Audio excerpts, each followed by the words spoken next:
بەڵە دیارە لە دوای سەردانکردنی شاندێکی باڵا لە حکوومەتی هەرێمی کوردستانەوە بۆ بەغدا و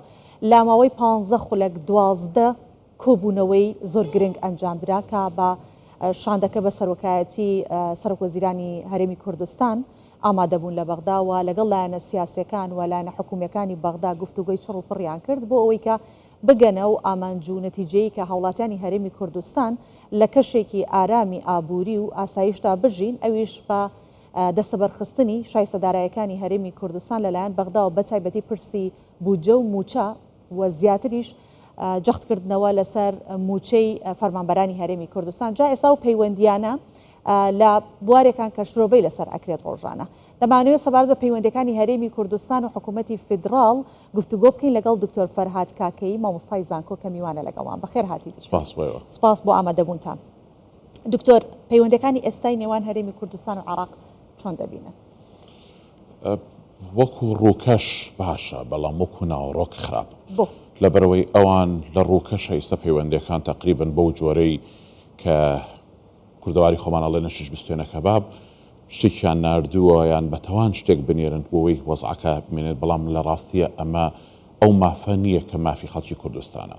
ئێمە ئەگە بەراوردێک بکەین لە بینی هەرێمی کوردستان و لە بینی عێراق دەبینین ئەوان لە بچووکترین مافی خۆیان بەرامبەر بە هاوڵاتیانی خۆیان بۆ نمونە ئەوانەی کە چوو بنە سعودیە و کاتی خۆی ئاوارە بووبوون هاتوون و هەرێکیان هەر مناڵێکیان 2 ملیۆن 3 ملیۆن دینار وەرەگرێ بەڵام ئێمە سەرەکەی ئەوانەی کە ئەنفال کراون ئەوانەی کە حکوومەتی عێراقی ڕاویانی ناوە چوونەتە ئێرانیان ئەوانەی حەڵەبجە کە ئاوارە بوون و کە سوکاریان بە کیمیاوی کوژراوە بچووکترین مافیان نییە حتا ئێمە دوێنێ پێرێکە بینیمان لەسەر مۆزوعی حەڵەبجە ئەو شارەی کە بە هەمووی ئیبادە کراوە خەڵکیی زۆری ماڵ نییە شەهیدی تێدا نەبێ ئەوەیان لە پێش چاو نییە کە تۆ بتوانێت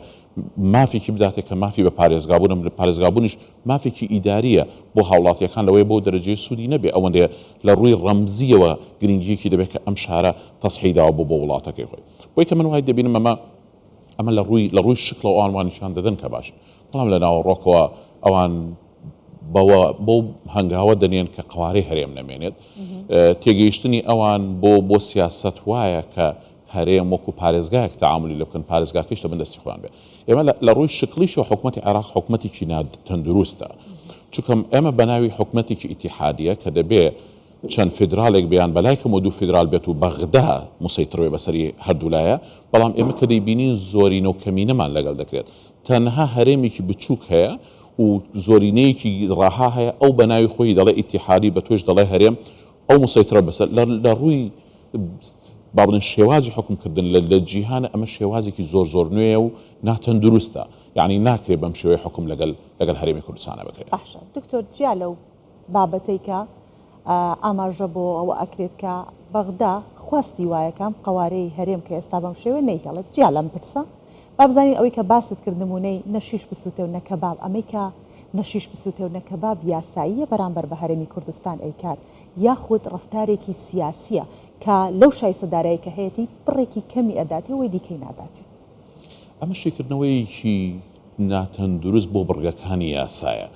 چۆم ئەو لە بڕگەی یاسایەکان وەکو پارێزگا لەگەڵ تەعامل دەکات بەڵام لە مافەکان وەکو هەرێمێک تەعاملت لەگەڵ دەکات یان بۆی تۆ ماف بدەیت بە ئەو وەکو هەرێم تەعاملت لەگەڵ بەڵام بۆ خەرجکردنی شایستەکانی تۆ وەکو پارێزگایەک تەعاملت لەگەڵ دەکات دێ شەڕی وشەت دەکات لە وشەیە کە نووسراوە فعلی یان نووسراوە کولی یان نووسراوە جوزئی ئەمە شێوازێکی زۆر غەڵەتە حتا لە شیکردنەوەی بەندەکانی دەستوریش شێوازێکی زۆر غەڵەت هەیە لە حکومڕانێتی لە بەغا ئێمە بەها بینەران و جەنابتانیش محکەمەی ئیتیحادی بۆ تشکیلکردنی حکومەت یاخود بۆ دەستنیشانکردنی سەرۆکوەزیران یاخود بۆ دەستنیشانکردنی شتێک کە ڕەهەندی نیشتیمانی تێدا هەیە پەرلەمانی عێراقی ئیجبار کردووە کە دەبێت 2/3 بێت 2/3 بێت بۆ بڕیارەکانی بەڵام تەمەشارەکەی خۆی محکەمەی ئیتیحادی کە محکەمەیەکی دەسەڵاتدارە و دەبێت فەصل لە هەندێک ئەمورە بکە خۆی 1/2 تەعامل دەکات تا 50 زائید 1 باشە ئەوەی تۆ ڕەهەندی نیشتیمانی تێدا نییە ئەوەی پەرلەمان ڕەهەندی نیشتیمانی تێدا هەیە ئەگەر لە ڕووی دەستوریەوە باز دەکەی دەبێت محکەمەی ئیتیحادیش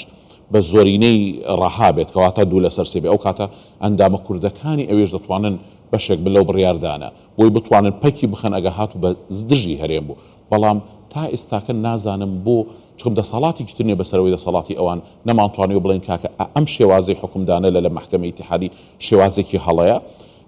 بێ لەوەیش ئەوان بەو شێوازە تەعامل دەکەن من نمزانی و لە هەموو جیهانە سێ دەسەڵات هەیە کە دەسەڵاتی یاسادانان و دەسەڵاتی جێبەجێکردن و لەگەڵ دەسەڵاتی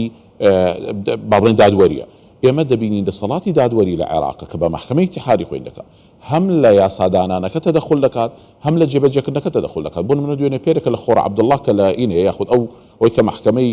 با بڵێن مەجلیسی ئەمنی نێودەوڵەتی بە داوێتی بە کوێت ئەو ڕەفزی ئەکاتەوە. یعنی تۆ ئەو معاهدەیان بەس ئەوان ئەو اتفاقاتن هەیە بەسەر بینی ئیدارەی دەوڵەت و لەگەڵ هەرێمە ئەو دێت ئەوەنە بچووک بووەتەوە تەدەخل دەکە ئایا بارەگایەکی پارتی دەستوریان دەستورینی ئەمە اتفاقی بینی وڵاتە ئەمە ئیشی سوڵتەی تەنفیزیە تۆ چۆن تەدەخلی تێدا دەکەی. باشە دکتۆر بابینەوە سەر ئەو بابەتەی کە گرنگی بە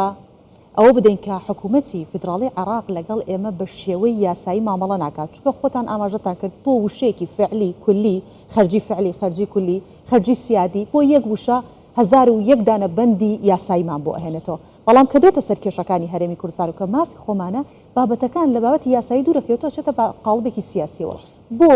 بەردەوام بەغدا بەم شێوەیە ڕفتار لەگەڵ کوردستان ئاکات کێشەکان لە یاساییەوە گۆڕێ بۆ سیاسی. بە تەسەوری من هۆی زۆرە یەکێک لە هۆیە گەورەکان کە ئێمە هەمانە ئێمە پیاوی دەوڵەتمان لە عێراق نییە هەمووی پیاوی سیاسەتن. یعنی کەسێک نییە خەمی دەوڵەتی هەمووی خەمی جەماوەریەتی کە دەنگ دەهێنیان دەنگ نەهێنێ بۆی کە بە شێوازێک ئیش دەکەن لە سەر سۆزی دەنگدەرانی خۆیان ئیش دەکەن کە غەڵەتە. ئێمە لە هەموو جیهانە دەزانین دەبێت سەرکردە ڕێنیشاندەری گەلێک بێ بەڵام لە عێراق گەلی ڕێنیشاندەری سەرکردەکەیە کە لەوەیە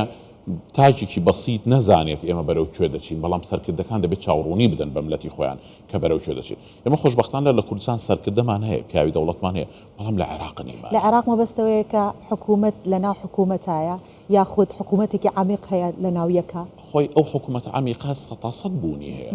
عێراق هیچ شتێکی بەدەستی خۆی نییە. ئەگەر تۆ هەسەیری سیاسەکان بکەیت لە تەلەڤیزیۆن قسە دەکەی یان ئیمڕۆ لە راپۆرتێکی ئێوەیە ئەمریکا بۆ بێتە دەخۆل بکات لە عێراق یان ئێران بۆ بێتە دەخۆل بکات ئەی تۆ خۆت سیادەت نییە ئەی خۆت ڕۆیات نییە بۆ داهاتووی خۆت ئەی تۆ ناڵی دەبێ هاوڵاتیانمان لە ماف و ئەرکە دەبێ یەکسان بن بەڵام بۆ دەبێت ئەمە معنای ئەوەیە خەڵکانێکی تر هەیە عێراق بەڕێوە دەبن عێراق دەستەی بینێکن ئەمڕازێکن لە هەندێک یاری ئیقلیمی و هەندێک یاری نێودەوڵەتی بڕوان ناکەم خۆیان خاوەنی سیادە بن و بتوانن خۆیان بەڕێوە ببن. باشە دکتۆر هەمیشە هەستەکەین بێمتمانەیەک لە نێوان بەغدا و هەرێم هەیە هەر ڕێکەوتنێکەکەین عیبرەت لە جێبەجێکردنەکەیتی ئەگەینە ڕێکەوتنەکە واژۆش ئەکرێت ڕێکەوتنەکە جێبەجێ ناکرێت لە نێوان عێراق و هەرێمی کوردستان بێمتمانەیەک هەیە خەتای کام لایەنە کە ئەم بێمتمانەیە دروست بووە یاخود ئەم بێمتمانەیە دێتە ئاراوە دەستی دەرەکی یا ناوەکی هەردووکی ئێمە وتمان انتخاباتێکی کە لەو هۆیانەی کە بێوە لەسەر سۆزی خەڵکیش بکە بۆ ئەوەی دەنگ بێنێت دومین دەرێکی بۆ ئێمە بینیمان باواقعبینە بە وێنەکە زۆر جوان دیارە باشە بۆ بەغدا ئێستاکە لەگەڵ مانتۆزی سەهلترە دوایەوە کە اتفاقی ئەمنی بینی بەغدا و ئێران کراوە طبعا ئەمە بەلکێشمان دەکات بۆ شوێنێکی تر کە عێراق بیری لێ ناکاتەوە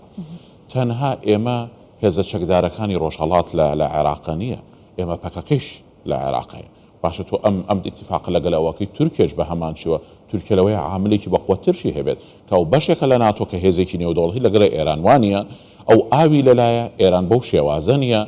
ئەو هێزەکەی لە یاری سیاسی نێودەوڵەتی بەهێزترە لە ئێران ئەمە پەرکێشمانەکە بۆ شوێنێکی تر کە تورکیایش دێت داخل دەبێت لە عێراق و بە هەمان شێوە مەرج لەسەپێنێ لەسەر عێراق و حتا بۆ مۆزوعی نەوتەکەیش بۆ تورکیای یارێکە لە ساحەی تورکیایە تورکیا زەرەری زیاتر لە چوار ئەوەنە لە عێراق داوە بەهۆی ئەوەی کە عێراق لە محکەمەیەکە داوای تعویز لە تورکیا دەکات و من دڵنیاش دەکەمەوە یەک فلس تورکیا بە عێراق نادات و وای لێ دەکات زیاتر تون بێ لەسەری بۆی ئەو مافانی تر کە دەیەوێت لە عێراق جێبەجێ بکەن ئەجندەی سیاسی خۆی لە عێراق جێبەجێ بکات بیباتەوە بۆ خۆی. سپاس دەکەین دکتۆر فەرهاد کاکەی مامۆستای زانکۆ لەگەڵمان بوویت و لەم بەشەی هەواڵە وەڵام دەری پرسیارەکان بوویت. سپاس بۆ جەنابەت.